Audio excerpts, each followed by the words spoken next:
आजकाल कमी वयातच पांढऱ्या केसांची समस्या दिसून येते। ही समस्या दिवसेंदिवस वाढतच आहे। केमिकल युक्त शॅम्पू व साबणाच्या वापरामुळे केस पांढरे होत आहेत। पांढरे होणारे केस हळूहळू काळे होतील यासाठी आपण हा व्हिडिओ बघणार आहोत।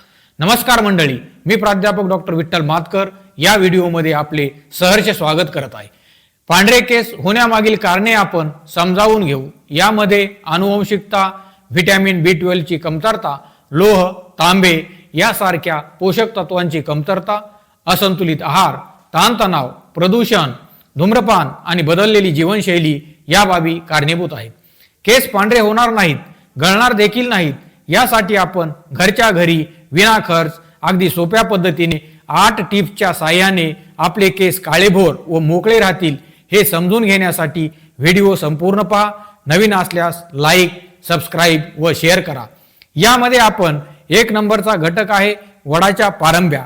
वडाच्या पारंब्यामधील मजबूत आणि चिकटपणा हा गुणधर्म आपल्या केसासाठी खूप उपयुक्त आहे। नंबर 2 चा घटक आहे कढीपत्त्याची कोवळी आणि लुसलुशीत पाने, यासाठी आपण वापरणार आहोत। नंबर 3 चा घटक जो आहे आवळा, हा व्हिटॅमिन C युक्त असल्यामुळे आपण यामध्ये वापरणार आहोत। जास्वंदाची फुले, मेथीचे दाणे यामध्ये आपण मिक्स करणार आहोत। कांद्याचा रस, कांद्याच्या रसामध्ये अँटीबॅक्टेरियल प्रॉपर्टीज आहेत। कोरफड, कोरफडच्या घरामधील मोकळेपणा यासाठी केस सुद्धा आपले मोकळे राहू शकतात। आणि नंबर 8 ची वनस्पती आहे काळा माका आणि शेवटचा घटक जो आहे ते आहे खोबरेल तेल। या 8 घटकामुळे आपल्या केसास परिपूर्ण पोषण मिळणार आहे, परिणामी केसांचे आरोग्य सुधारणार आहे। या घटकापासून आपण बनवणार आहोत केशवर्धक तेल। याची कृती पूर्ण बघूनच आपण तयार करायचं आहे। कृती जर आपण पूर्ण पाहिली तरच योग्य पद्धतीने हे तेल आपल्याला तयार होईल। साधारणतः 200 ml खोबरेल तेल घ्या। एका भांड्यामध्ये गॅसवर उकळवून घ्या व गॅस बंद करा। या गरम तेलाला आपण वडाच्या कोवळ्या आणि लुसलुशीत पारंब्याचे तुकडे करून किंवा मिक्सरमध्ये काढून ते या गरम तेलामध्ये आपल्याला टाकायचं आहे।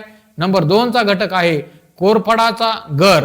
हिरवागार कोरफडाचा गर आपण यामध्ये मिक्स करणार आहोत। नंबर 3 ला काळा माका ही वनस्पती यामध्ये आपल्याला ऍड करायची आहे। कढीपत्त्याची कोवळी आणि लुसलुशीत पाने यामध्ये आपण मिक्स करूया। कांद्याचा रस सुद्धा आपण यामध्ये मिक्स करू। मेथीचे दाणे 50 ग्राम आपण यामध्ये ऍड करूया आणि जास्वंदाची फुले सुद्धा आपण यामध्ये मिक्स करूया। संपूर्ण मिश्रण हलवून घ्या।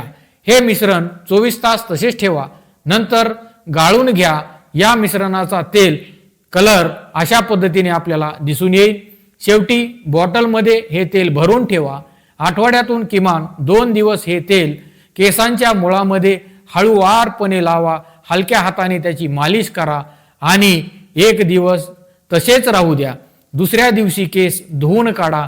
असे आठवड्यातून किमान 2 दिवस आपल्याला करायचं आहे आणि यामुळे आपल्या केसाचे आरोग्य सुधारणार आहे। हळूहळू पांढरे केस काळे दिसू लागतील। केसामध्ये झालेला कोंडा, दुभंगलेले केस या समस्या आपोआपच कमी होतील।